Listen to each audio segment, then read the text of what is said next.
queridos alunos, sejam muito bem-vindos aqui no nosso curso Verbo Jurídico, nosso preparatório para a OAB. Esse é o nosso esquenta, né?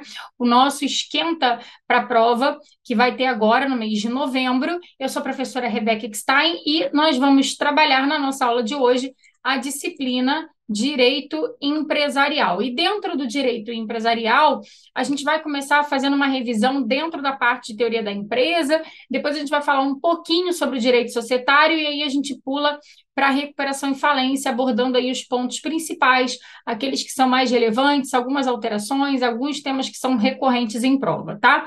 Bom, para a gente entender o conceito de empresário, é necessário que a gente leia o artigo 966 do Código Civil. Será que toda atividade ela é considerada empresária? Será que o fato de eu exercer profissionalmente uma atividade econômica, isso já me torna empresário? A resposta é não. O empresário, quando a gente fala em empresário gênero, nós temos duas espécies previstas no nosso ordenamento. O empresário individual, que é quando é exercido por pessoa física, ou quando for exercida por pessoa jurídica, a gente tem as sociedades, que podem ser do tipo limitada, anônima, comandita simples, comandita por ações e em nome coletivo. Então, dentro do nosso ordenamento, né, o empresário, ele pode ser tanto uma pessoa física, que é a figura do empresário individual, ou uma pessoa jurídica, que é a figura da sociedade empresária. Mas, professora, e quem é o MEI, né? O chamado microempreendedor individual? É aquele que está previsto lá no artigo 18A da Lei Complementar 123 de 2006. A lei conceitua, né, o MEI como o empresário individual do 966 que tem uma receita bruta anual de até R$ 81.000 por ano. Então, cuidado, né? Porque o MEI, a gente chama ele de uma espécie sui generis de empresário individual. A gente vai ver que o MEI, ele afasta, inclusive, alguns requisitos do artigo 966, né? Mas foi criado pelo legislador para incentivar, para fomentar a atividade pelos microempreendedores individuais, fazer com que eles consigam, né, ter um CNPJ e, através disso, consequentemente, crescer para sair da condição de MEI e passar para empresário individual ou para a sociedade. Para que eu seja considerado empresário, o que, que a lei ela exige? Ela exige que estejam presentes cumulativamente os requisitos do artigo 966 do Código Civil. Então, lá no 966, ele diz o quê? Que considera-se empresário quem exerce profissionalmente uma atividade econômica organizada para a produção ou a circulação de bens ou de serviços. Então, considera-se empresário quem exerce, primeiro requisito aqui, profissionalmente. Exercer profissionalmente significa você exercer com habitualidade. Então, quando a gente diz o empresário exerce profissionalmente, é ele quem exerce profissionalmente aquela atividade, com habitualidade. Esse empresário aqui, a gente viu, ele pode ser uma pessoa física ou jurídica. E aí, cuidado na prova, por quê? Porque quem exerce profissionalmente a atividade ou é o empresário individual, pessoa física, ou é a pessoa jurídica. No caso aqui, especificamente, a sociedade empresária. Então, é errado, e a prova já cobrou isso, você dizer que o sócio é empresário. Sócio não é empresário. Empresário é a sociedade. É ela quem vai exercer profissionalmente a atividade. Outro requisito importante, a atividade econômica. O que significa essa atividade econômica? É uma atividade que tem finalidade lucrativa. Então, o lucro, ele é considerado um requisito essencial para que a atividade ela seja considerada empresária. Além disso, a gente tem também como requisito a organização. E o que significa a organização? É a reunião dos fatores de produção. Então, eu tenho aqui mão de obra, insumo, tecnologia e capital. Então, mão de obra, insumo, tecnologia e capital são os requisitos que compõem a organização. Já caiu em prova o conceito do 966 e já caiu também uma questão onde ele, dentro do enunciado, ele trazia essas informações que João exercia uma atividade econômica, que a atividade era desenvolvida com habitualidade, que tinha mão de obra, insumo, tecnologia, trazia lá os requisitos do 966. E, por último, a produção ou circulação de bens ou de serviços. E aí, aqui, o que é importante vocês terem em mente? Que eu posso produzir um bem, eu posso produzir um serviço, eu posso circular um bem, ou eu posso circular um serviço. Ou seja, qualquer atividade pode ser considerada empresário. Então, produção de bens, produção de serviços, circulação de bens, circulação de serviços, tá? Agora, não se considera empresário. A gente tem na lei algumas atividades que estão excluídas do conceito de empresário. São três: o profissional intelectual, a cooperativa e o rural. Via de regra, o profissional intelectual, a cooperativa e o rural estão excluídos do conceito de empresário, ou seja, não se considera empresário. Existem alguns que têm exceção e outros que não. Por exemplo, a cooperativa. A cooperativa, ela é sempre de natureza simples. A cooperativa, ela nunca será considerada empresária. O profissional intelectual e o rural, via de regra, estão excluídos, mas existe uma possibilidade deles serem considerados empresários, tá? Então, ó, no 966 Caput a gente tem o conceito de empresário. Faltou eu falar com vocês aqui o conceito de empresa, tá? O que significa empresa? A empresa, gente, não tem um artigo específico, mas isso já foi objeto de prova da OAB-FGV, o conceito de empresa já foi abordado pela OAB-FGV, e a banca, né, ela trouxe aqui a empresa como atividade. Então, empresa como atividade econômica organizada para a produção ou circulação de bens ou de serviços. Então, notem o seguinte: o empresário é quem exerce profissionalmente e empresa é a atividade. Então, empresa é a atividade econômica organizada para a produção ou circulação de bens ou de serviços. E o empresário é quem exerce profissionalmente. Esse foi, inclusive, o gabarito que caiu em prova. Então, cuidado, empresário é quem exerce profissionalmente, empresa é a atividade econômica organizada para a produção ou circulação de bens ou de serviços. E quem não é empresário? O profissional intelectual.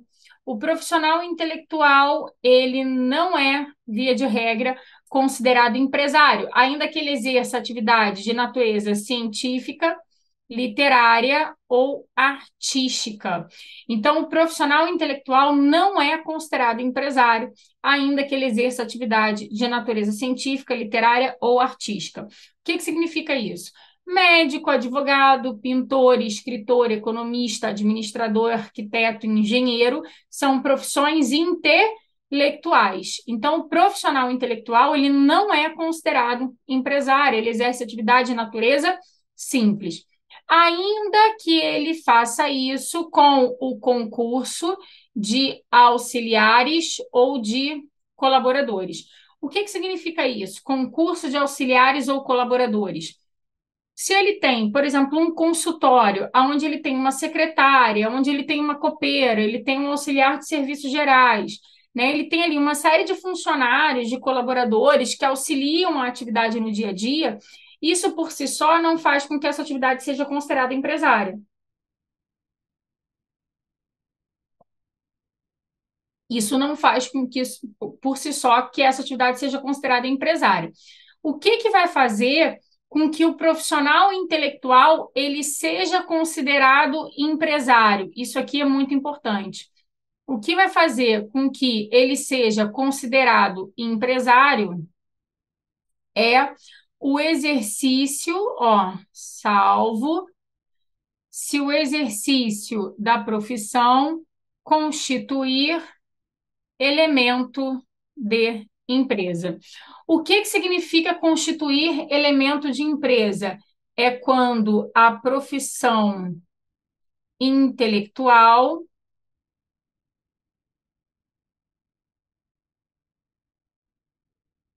é absorvida pelos fatores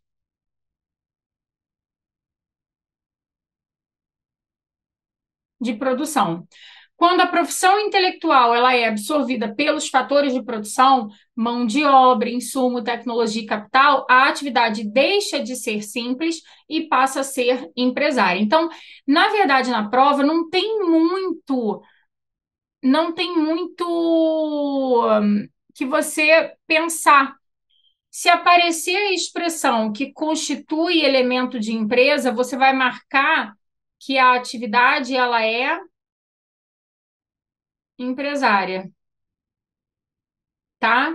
Então, apareceu na prova que constitui elemento de empresa, você vai marcar que a atividade é empresária, tá? Se eventualmente ele não trouxer essa informação, você vai marcar que a atividade ela é simples. Então caiu lá: Maria, fisioterapeuta, exerce profissão intelectual com a ajuda de auxiliares.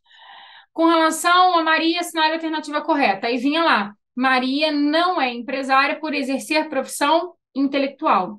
Então, quando eu exerço profissão intelectual, eu não sou considerado empresário, salvo se a questão disser expressamente que o exercício da profissão constitui elemento de empresa.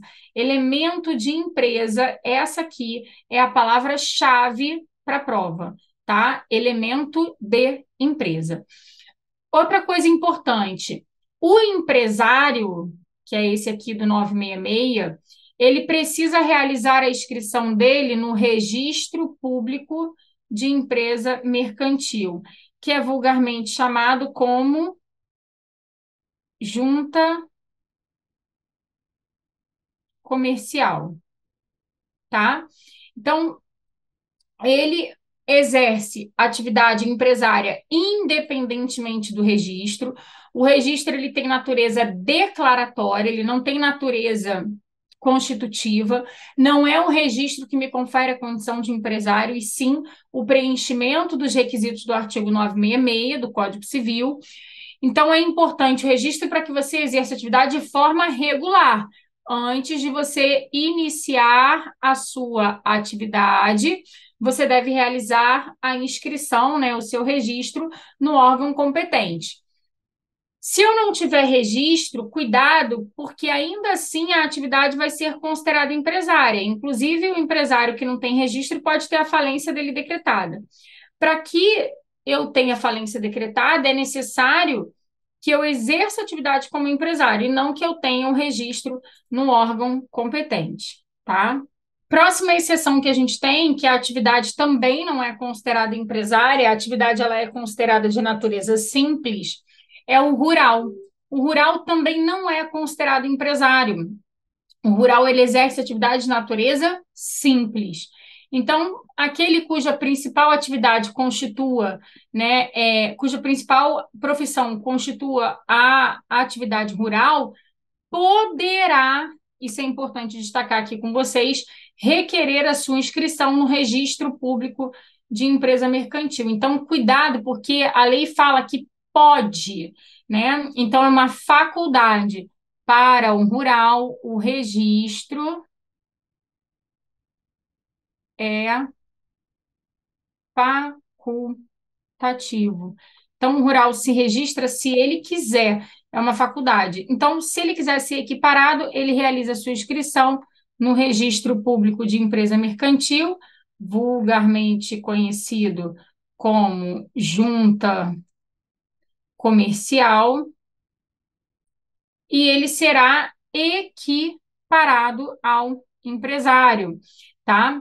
Lembrando o seguinte, o rural, ele, quando realiza a sua inscrição no registro público de empresa mercantil, seja ele exercendo atividade sozinho ou através de uma sociedade, ele ganha uma equiparação ou ao empresário individual, na hipótese do artigo 971, ou à sociedade empresária, na hipótese do artigo 984, tá? Então, pode ser, né, tanto ele exercendo atividade sozinho, né, de forma autônoma, como constituindo uma sociedade. Então, caiu lá na prova que fulano de tal exerce atividade rural, que conta com a ajuda de auxiliares, tem funcionários, tem mão de obra, insumo, tecnologia, capital, circula um serviço. Para você marcar que o rural é empresário, tem que aparecer que ele está inscrito no Registro Público de Empresa Mercantil. É uma informação que você não tem como pressupor. Então, apareceu lá que ele está registrado, né, no Registro Público de Empresa Mercantil, ele será equiparado ao empresário. Então, olha aqui, ó,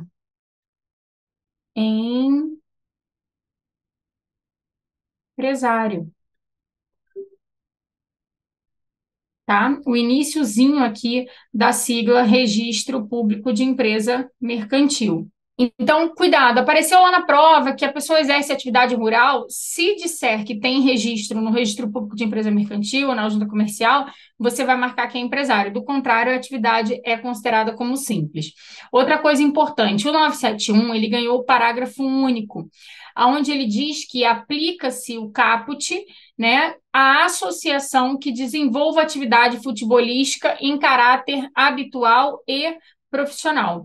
Então, se apareceu na prova que exerce atividade, né, futebolística em caráter habitual e profissional e esteja registrada na junta comercial, ou seja, no registro público de empresa mercantil, você pode marcar que a atividade é empresário.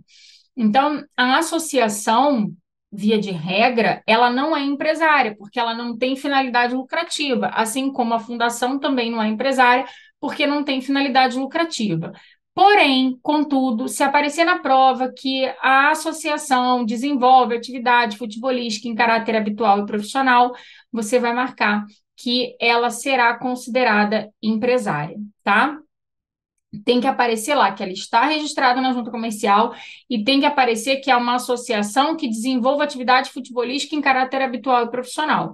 Do contrário, a atividade, né, a associação, ela é uma atividade de natureza simples. Então, fiquem aí atentos com relação a isso. Agora, para a gente fechar, tem um outro excluído também, que é a cooperativa. Só que a cooperativa é aquela que não existe exceção. A cooperativa, ela será sempre considerada de natureza simples, independentemente do objeto. Essa é a redação do artigo 982, parágrafo único do Código Civil. Enquanto as sociedades por ações, que é a sociedade anônima e a sociedade encomendita por ações, é sempre de natureza empresária, independentemente do objeto, as cooperativas serão sempre de natureza simples, tá? Então, cuidado com relação a isso na prova de vocês, porque é um ponto importante. Vamos seguir para o próximo slide, onde a gente vai estudar a figura do empresário individual. Agora a gente vai estudar a figura do empresário individual, fazer uma revisão aqui sobre o empresário individual. Quem é que pode exercer atividade como empresário individual? Aqueles que estiverem em pleno gozo de sua capacidade civil e não forem legalmente impedidos. Então, quem é que está em pleno gozo da capacidade civil? Normalmente, você adquire a capacidade civil quando você completa a maioridade. Quando você completa a maioridade, você passa a estar apto a praticar todos os atos da vida civil, inclusive exercer atividade como empresário individual. Agora, não pode exercer atividade como empresário individual quem tem impedimento. A lei traz um rol de pessoas que têm impedimento legal para exercer atividade como empresário individual. Exemplo: magistrado, promotor, defensor, né, servidor público em geral, que é o que normalmente cai na nossa prova, militar na ativa das três forças, que também cai na nossa prova, vereador, deputado estadual, deputado federal, aquele que foi condenado por crime falimentar não reabilitado, o falido não reabilitado, são aí pessoas que têm impedimento legal para exercer atividade própria de empresário. Só cuidado que a gente está falando aqui de empresário individual. A gente não está falando de sociedade empresária. Eles podem fazer parte, eventualmente, de sociedade? Pode, né? Desde que eles não figurem aí como administradores. Então, fiquem atentos, porque esses impedimentos que a gente acabou de listar, e na prova cai muito servidor público e militar na ativa, são impedimentos para o exercício da atividade como empresário individual. Vamos imaginar que essa pessoa tem impedimento legal, né, e exerce atividade como empresário. O que vai acontecer? O 973 ele diz: aquele que tem impedimento legal de exercer atividade própria de empresário, se a exercer, vai responder por todas as obrigações que forem contraídas e pode, inclusive, né, ter a falência decretada. Isso já foi até gabarito de prova da OAB. Bom, se a lei diz que eu posso exercer atividade como empresário individual, ainda que eu não tenha, ainda que perdão, se a lei diz que eu posso exercer atividade como empresário individual, desde que eu não tenha impedimento e tenha capacidade, a contrário senso, ela diz que existe proibição para iniciar atividade como empresário individual aqueles que são absolutamente ou relativamente incapazes. Então, o absolutamente ou o relativamente incapaz não pode iniciar uma atividade como empresário por ausência de capacidade. Então, o relativamente incapaz, que pode ser o pródigo, aqueles que por causa do transitório permanente não puderem exprimir sua vontade, os ébrios habituais ou viciados em tóxicos, ou os maiores de 16, menores de 18, são considerados relativamente incapazes. E absolutamente incapaz, quem é? Está lá no artigo 3º, são os menores de 16. Cuidado, porque só existe agora uma hipótese de absolutamente incapaz, que é o menor de 16 anos, que está lá no artigo 3º do Código Civil. Já os relativamente incapazes, a gente viu que existem várias hipóteses, estão lá no artigo 4º. Ah, professora, mas e se ele for emancipado? Bom, se ele for emancipado, ele não é relativamente incapaz, ele vai ser considerado apto a praticar todos os atos da vida civil, inclusive exercer atividade como empresário individual. Agora, o cuidado que vocês precisam tomar em prova, que cai muito, é quando o incapaz continua o exercício da atividade empresarial, que é essa hipótese do artigo 975 do Código Civil.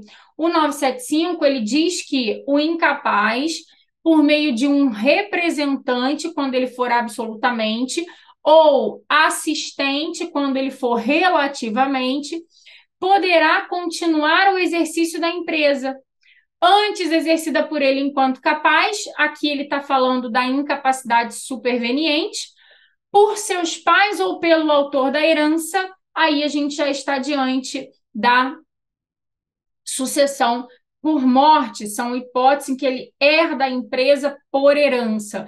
Então, nessas duas hipóteses, o incapaz poderá, né, continuar, não é iniciar. Iniciar ele tem proibição, porque o relativamente incapaz e o absolutamente incapaz não pode iniciar uma atividade como empresário por ausência de capacidade, mas eles poderão dar continuidade. Lembrando que para o incapaz poder continuar o exercício da empresa, é necessária representação ou assistência. 2, eu necessito de uma autorização judicial. Então, o juiz vai ter que conceder uma autorização judicial para a continuação do exercício da atividade. E 3, eu também dependo, né, de um alvará que autoriza a continuação, e aí esse alvará ele vai listar os bens particulares do incapaz. E esses bens não ficarão sujeitos ao resultado da empresa. Então, cuidado, porque no parágrafo 2º, ele diz que não ficam sujeitos. E quando essa questão cai em prova, a prova diz que ficam sujeitos ao resultado da empresa. Então, é como se eu fizesse uma blindagem patrimonial para esse incapaz. Por quê, gente? O empresário individual, ele responde de forma ilimitada. Ele responde com todo o seu patrimônio. Então, Se eu permito que o incapaz possa continuar o exercício da empresa, eu vou blindar o patrimônio dele particular e esses bens não ficarão sujeitos ao resultado da empresa. Então, ó, o incapaz não pode iniciar uma atividade como empresário individual, mas ele poderá dar continuidade. Em que hipóteses? Quando houver incapacidade superveniente ou sucessão por morte. O que é necessário? Que ele esteja assistido ou representado e que ele obtenha uma autorização judicial. E na autorização judicial, o juiz, né, vai listar os bens particulares do incapaz e esses bens não ficarão sujeitos ao resultado da empresa. Aí vem a pergunta. O incapaz, então, não pode iniciar uma atividade como empresário individual, mas ele pode dar continuidade. E ele pode ser sócio? Será que o incapaz pode ser sócio de sociedade? Cuidado. A lei diz que o incapaz poderá, né, ser sócio, sim, desde que ele cumpra cumulativamente os requisitos do artigo 974, parágrafo 3º. Então, para que o incapaz possa exercer a administração da sociedade, para que o incapaz possa ser sócio numa sociedade, é necessário que ele não exerça a administração, que o capital social esteja integralizado e ele esteja assistido ou representado, tá? Então, para o incapaz ser sócio de uma sociedade, é necessário que ele preencha esses 3 requisitos. Lembrando que, se a sociedade for uma sociedade anônima, não se aplica a integralização do capital. Então, essa integralização do capital aqui, ela só vai se aplicar quando a sociedade for uma sociedade limitada. Então, fiquem atentos, né? Porque esse 974, parágrafo 3º, ele também já caiu em prova. Agora, passando para a sociedade. O nosso ordenamento, ele divide as sociedades em sociedades despersonificadas e sociedades personificadas. Qual é a diferença de sociedade despersonificada para a sociedade personificada? A sociedade despersonificada é aquela que não tem, é aquela que não possui personalidade jurídica. Ela se divide em sociedade comum e sociedade em conta de participação. Já as sociedades personificadas são aquelas sociedades que adquirem personalidade jurídica com a inscrição do seu ato constitutivo no órgão competente. Então, sociedades personificadas são aquelas que adquirem personalidade jurídica quando realizam a sua inscrição no órgão competente, se empresária, registro público de empresa mercantil. Então, eu tenho como sociedades personificadas a sociedade limitada e a anônima, que são as mais utilizadas no nosso ordenamento. Por quê? Porque o sócio tem responsabilidade limitada e as sociedades em nome coletivo, comandita simples e comandita por ações, que são sociedades, né, em que os sócios, ou um deles ou todos, respondem de forma ilimitada. Então, na em nome coletivo, todos os sócios respondem solidariamente e ilimitadamente. Na comandita simples, o comanditado responde solidariamente e ilimitadamente. E na comandita por ações, os sócios com poderes de gestão, de direção, respondem de forma ilimitada. Então, esses são os 7 tipos societários que existem aí no nosso ordenamento. A gente vai trabalhar a sociedade comum, a em conta de participação e a limitada. Começando pela comum. O que significa uma sociedade comum? É aquela sociedade que não tem o seu ato constitutivo levado a registro no órgão competente, tá? Ela não tem o seu ato constitutivo levado a registro no órgão competente. Então, isso significa que ela pode até ter celebrado um contrato, mas esse contrato não foi levado a registro na junta comercial. Então, enquanto esse contrato não for levado a registro na junta comercial, ela vai ser regida pelas disposições de sociedade comum, que vai lá do artigo 986 ao artigo 990 do Código Civil. Então, cuidado, que a sociedade comum é aquela que não tem o seu ato constitutivo levado a registro no órgão competente. Outra coisa importante, como ela não tem o seu ato constitutivo levado a registro no órgão competente, como é que os sócios conseguem provar a existência da sociedade? Os sócios conseguem provar a existência da sociedade entre si ou com terceiros somente por escrito. Já terceiro que contrata com a sociedade pode provar a existência de qualquer forma. Então, se eu contratei com a sociedade não tem registro, como que eu, Rebeca, provo a existência da sociedade? De qualquer forma, vai dizer a lei. Agora, como é que o sócio consegue comprovar a existência da sociedade numa relação que ele tenha tido comigo? O sócio somente por escrito. Por que isso? Para obrigar esse administrador a levar o ato constitutivo a registro. Então, os sócios somente podem provar a existência da sociedade por escrito. Outra coisa importante, se ela não tem personalidade jurídica, ela não tem nome próprio, ela não tem nacionalidade própria, ela não tem patrimônio próprio, ela não tem domicílio próprio. Então, nesse caso, os bens e as dívidas vão constituir o chamado patrimônio especial, do qual todos os sócios são titulares em comum. Então, essa palavra patrimônio especial, você vai encontrar ela onde? Somente nas sociedades despersonificadas. Porque a personalidade jurídica traz para a sociedade o quê? Nome, nacionalidade, domicílio e patrimônio. Se eu não tenho o meu ato constitutivo levado a registro no órgão competente, eu não tenho nome próprio, não tenho nacionalidade própria, não tenho patrimônio próprio, não tenho domicílio próprio. Então, o meu patrimônio vai ser chamado de patrimônio especial. Então, os bens e as dívidas sociais vão constituir o chamado patrimônio especial. E são esses bens sociais, via de regra, que vão responder pelos atos de gestão que são praticados pelos sócios. Então, o que diz o 989?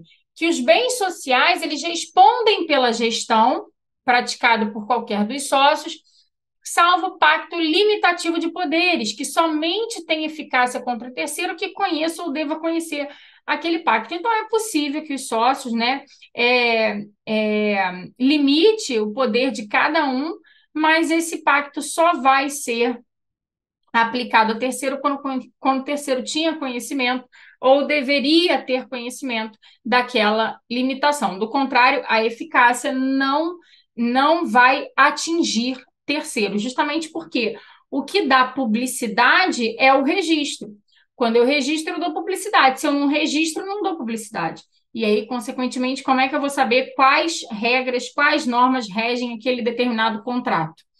Então, cuidado. E com relação à questão da responsabilidade, esse tipo societário, ele traz uma responsabilidade solidária e ilimitada. Então, os sócios vão responder solidariamente e ilimitadamente pelas obrigações sociais, excluído do benefício de ordem aquele sócio que contrata pela sociedade. O que significa isso? A responsabilidade dos sócios vai ser solidária e ilimitada.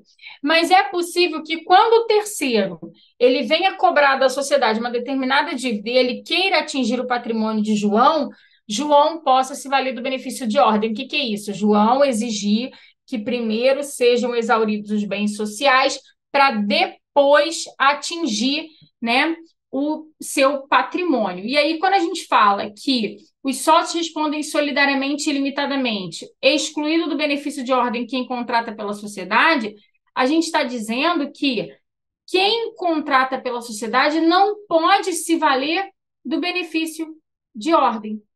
Quem contrata pela sociedade, nesse caso, por ser a pessoa em tese que tem ali a gestão, a administração e deveria levar o ato constitutivo a registro e não o levou, vai responder com todo o seu patrimônio pessoal diretamente, independentemente do benefício de ordem, tá?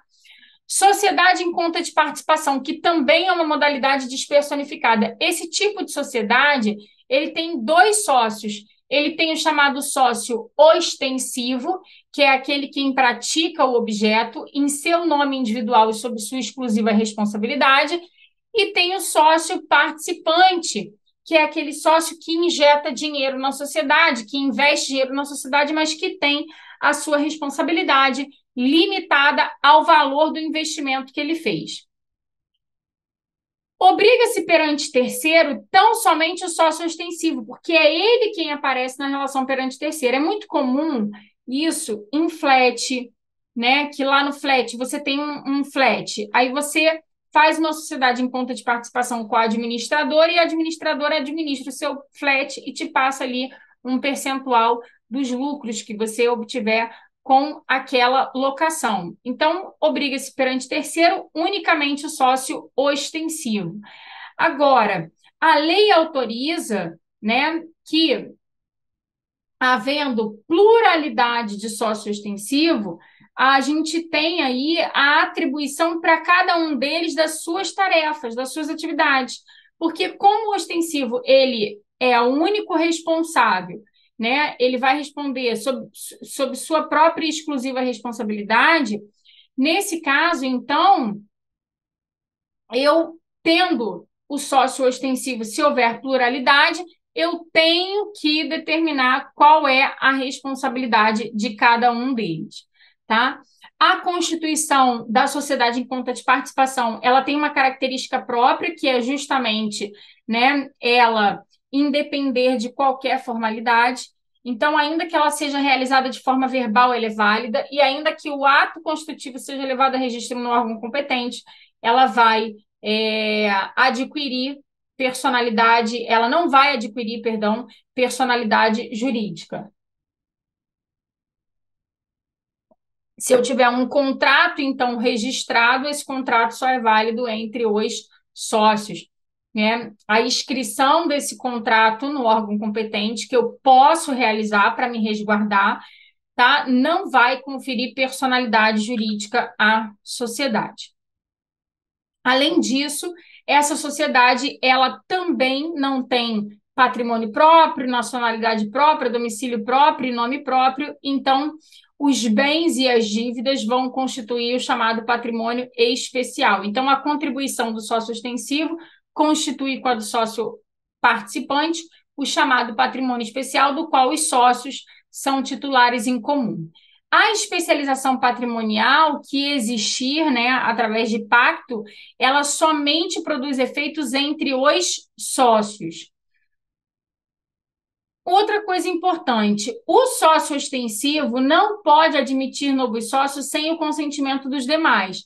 Então, para ele admitir novos sócios, ele precisa do consentimento dos demais ou que o contrato tenha uma cláusula dizendo que é possível que esse sócio ostensivo admita novos sócios sem o consentimento dos demais.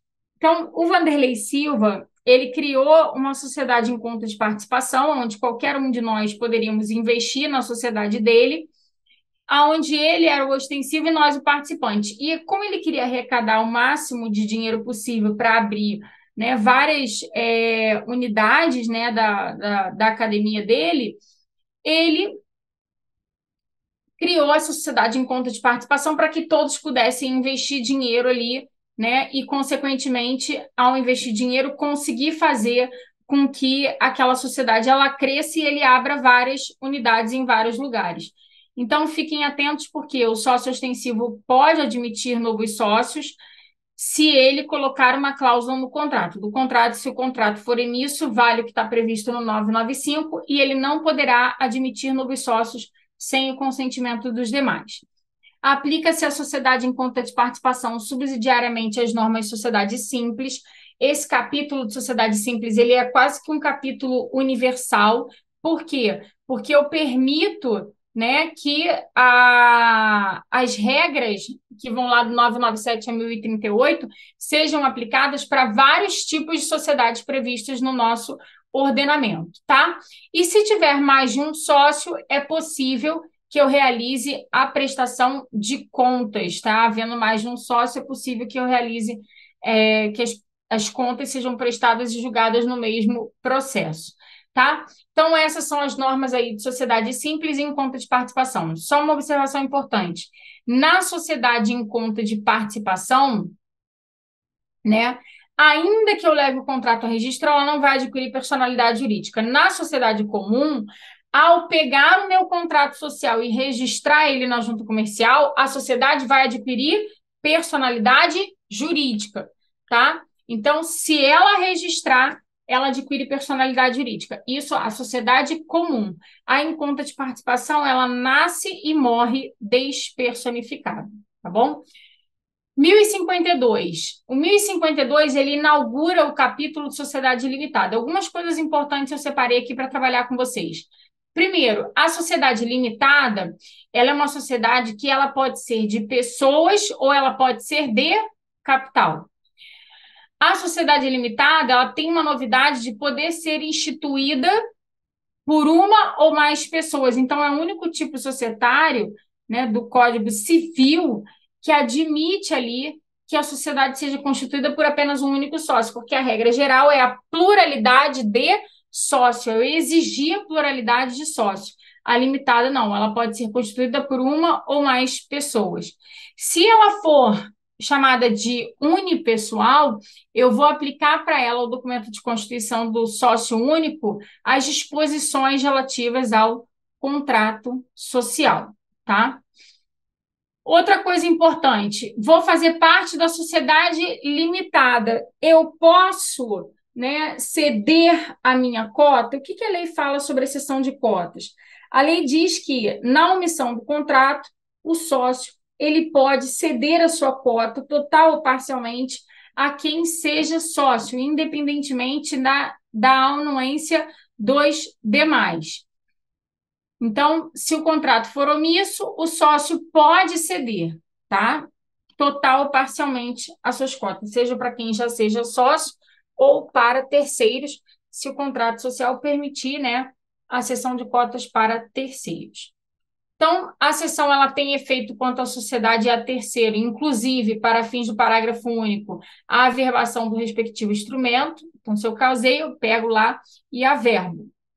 Então, na omissão do contrato, o sócio pode ceder suas cotas para quem já seja sócio, vai dizer aqui o 1057, independente da anuência dos demais. Agora, se eu quero ceder para terceiro, que não é sócio, a lei vai dizer que não pode ter oposição de mais de um quarto do capital. Então, a cessão de cotas, via de regra, ela é livre, mas para terceiros não pode ter a oposição de mais de um quarto do capital. A cessão de cotas, para ter eficácia, precisa ser averbada no registro público de empresa mercantil. Já vi situações em que a pessoa simplesmente cedeu as cotas, assinou o documento, mas não averbou, e aí depois teve que responder por dívida trabalhista da empresa. Isso é possível? Sim. Por quê? Porque ela não averbou a cessão de cotas. Então, se não houver averbação no registro público de empresa mercantil, eu não tenho como, posteriormente, né, invocar que eu realizei uma cessão de cotas e não averbei, tá? Então, tem que ter averbação para ser oponível. Outra coisa importante é que o sócio, ele pode participar da sociedade investindo no capital, subscrevendo ali, né, determinadas cotas. A subscrição é o ato de você se comprometer. Então, quando eu falo que subscrevi tantas cotas, me comprometi pelo pagamento. Agora, existe a realização, que é o pagamento da parcela. E eu só falo em integralização quando todo o capital que foi subscrito tiver sido efetivamente pago. Então, o que diz o 1058? O 1058 fala que, não integralizada a cota do sócio remisso, os outros sócios podem, sem prejuízo do 1004, tomá-la para si ou transferi-la a terceiro, excluindo o primeiro titular e devolvendo-lhe o que lhe houver pago, deduzidos os juros de mora e as prestações estabelecidas no contrato. Então, ele está falando, olha, o sócio que subscreve e não integraliza, ele é chamado de sócio remisso. Nesse caso, a sociedade poderá, né, adquirir as cotas, tomar-as para si ou transferi-las a terceiro. E aí, nesse caso, né, se tomar para si as cotas e o sócio já tiver integralizado alguma parte, cabe, né, que ele seja reembolsado, vai ser realizada a chamada apuração de haveres, para que esse sócio, né, receba ali o valor que deveria ter sido pago e não foi. Bom, com relação à questão à administração dentro de sociedade limitada, a sociedade limitada, ela é administrada por uma ou mais pessoas, cuidado que isso já caiu em prova, pessoas físicas, designadas no contrato social ou em ato separado. Então, a sociedade limitada, ela é administrada por uma ou mais pessoas, designadas no contrato social ou em ato separado. Se a administração ela for atribuída a todos os sócios no contrato, ela não vai se estender de pleno direito a quem vier fazer parte da sociedade. Então, imagine que tem a sociedade Rebeca e Cláudia. Rebeca e Cláudia são nomeadas administradores, então o contrato nomeou que nós duas somos administradores. Se entrar José na sociedade mais tarde, José não vai admitir a qualidade de sócio, não vai se tornar administrador automaticamente. Temos uma novidade aqui com relação à questão de administradores, né, que são designados, não são sócios, e o capital da sociedade não está integralizado. O que vai dizer a lei? A designação do administrador não sócio, ela depende da aprovação de, no mínimo, 2/3 dos sócios, enquanto o capital não estiver integralizado. E a aprovação de titulares de cotas correspondente a mais da metade do valor do capital social após a sua integralização. Então, cuidado na prova, porque esse 161 ele foi alterado. A designação do administrador não sócio, ela depende da aprovação de, no mínimo, 2/3 dos sócios, enquanto que o capital não estiver integralizado, a aprovação dos titulares de mais da metade do capital após a sua integralização. Então, se já tiver integralizado, mais da metade do capital social para que eu consiga, né, aprovar aqui essa designação desse administrador que não é sócio. Se o administrador for sócio, nesse caso, ele sendo sócio, a lei vai dizer que eu aplico, né, o voto favorável de mais da metade do capital social. O administrador, ele, quando designado em ato separado, ele vai se investir através de termo de posse no livro, e as deliberações da sociedade limitada, elas podem acontecer por reunião ou assembleia. Se eu quero aumentar o capital social, tenho que fazer uma deliberação. Quero transformar, quero realizar uma fusão, uma incorporação, tenho que realizar uma deliberação. Quero alterar uma cláusula no contrato, alterar a sede, alterar o capital social, eu dependo de deliberação. Então, todas as decisões na sociedade limitada são tomadas, né, através de reunião ou assembleia.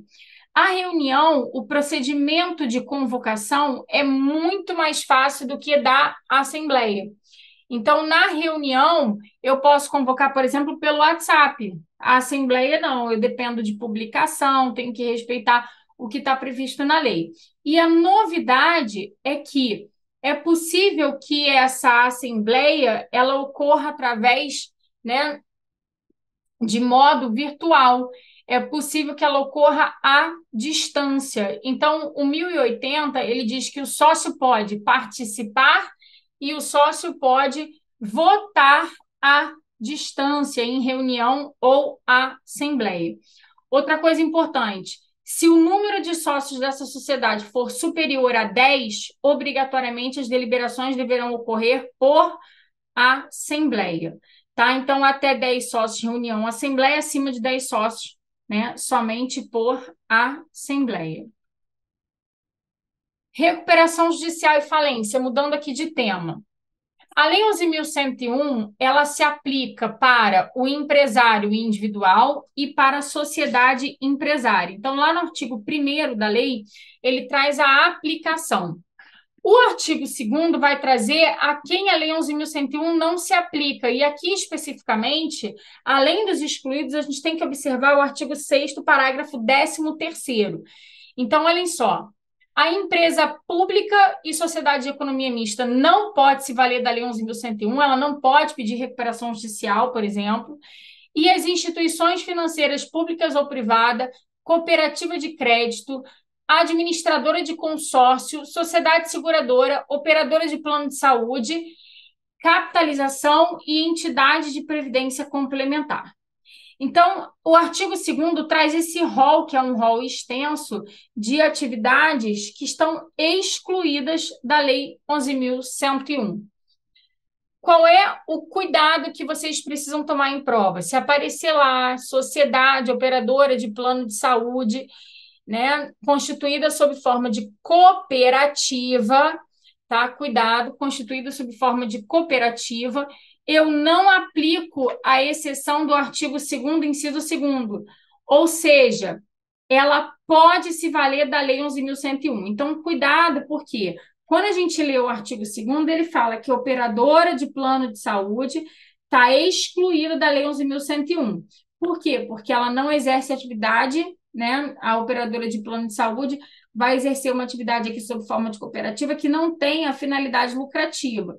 Então, cuidado, tá? Porque se a questão na prova disser que a operadora de plano de saúde foi constituída sob forma de cooperativa, ela pode se valer da Lei 11.101. Eu tenho muito medo de cair essa questão, porque é uma questão que fala, né, sobre uma exceção que está num artigo lá no final do código e que é objeto de alteração. Então, existe aí grande chance desse assunto ser abordado na prova de vocês.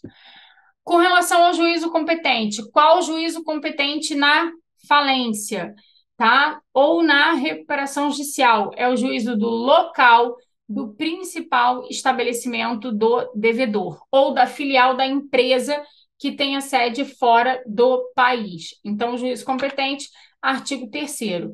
Lá no artigo 3º, ele fala em homologação do plano de recuperação extrajudicial, deferimento da recuperação judicial ou decretação da falência. Então, dá no mesmo aqui se eu quero homologar o plano de recuperação extrajudicial, deferir a recuperação judicial ou decretar a falência. O gabarito vai ser sempre o mesmo: local do principal estabelecimento do devedor ou da filial da empresa que tenha sede fora do país. Tanto no processo de recuperação como no processo de falência, é necessário que o juiz nomeie o administrador judicial. Então, o administrador judicial é o responsável, né, na falência, por exemplo, por administrar a massa falida, tá? Essa escolha do administrador compete ao juiz. O juiz vai escolher um profissional de sua reputação idônea, né, para conduzir esse processo de recuperação judicial e de falência. E aí vem a pergunta: quem é que vai custear essa remuneração desse administrador? Quem vai custear a remuneração do administrador? Cuidado. É o devedor quando a gente estiver diante de recuperação judicial ou a massa falida quando a gente estiver diante de falência. Esse administrador judicial ele tem que comparecer em cartório para assinar o chamado termo de compromisso e, ao assinar esse termo de compromisso, o administrador judicial está dizendo que ele exerce, né, que ele aceita exercer o papel dele de administrador. Agora vamos imaginar que ele não esteja afim, que ele não queira. Se ele não quiser, se ele não assinar o termo de compromisso, o juiz vai ter que nomear um outro administrador. Critério para fixação da remuneração do administrador. O administrador, ele vai ser remunerado no teto fixado pelo juiz, que pode ser de até 5%, tá? No artigo 24, parágrafo 5º, parágrafo 1º, perdão, até 5% do valor da venda dos bens na falência do valor devido aos credores na recuperação e até 2% se a empresa estiver enquadrada como ME ou como EPP. Dentro de teto de remuneração, aqui, o que não caiu? O critério utilizado pelo juiz para fixação da remuneração. A lei traz 3 critérios: complexidade dos trabalhos que serão desempenhados, valor praticado no mercado e também a capacidade de pagamento do devedor. Essa remuneração, ela é custeada pelo administrador judicial, a remuneração do administrador judicial é custeada pelo devedor ou pela massa falida, se a gente estiver falando de falência, tá? Créditos que não se submetem aos efeitos da recuperação. Que créditos são esses que não se submetem aos efeitos da recuperação? Eu tenho credor titular de proprietário fiduciário de bens móveis ou imóveis, esse já caiu na prova. arrendamento mercantil, que também já caiu na prova. Agora não tem os outros dois: proprietário ou promitente vendedor de imóvel cujo respectivo contrato seja gravado com cláusula de irrevogabilidade ou irretratabilidade, inclusive, né, incorporação imobiliária. Esse contrato, ele não se submete aos efeitos da recuperação.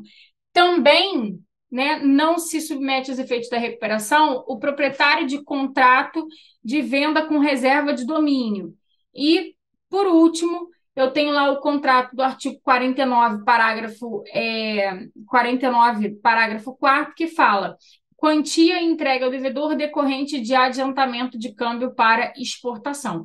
Então, aí são contratos que não vão se submeter aos efeitos da recuperação. Vamos repetir: proprietário fiduciário, arrendamento mercantil, proprietário ou promitente vendedor de imóvel cujo respectivo contrato seja gravado com cláusula de irrevogabilidade ou irretratabilidade, e o proprietário em contrato de venda com reserva de domínio, tá? Fiquem aí atentos.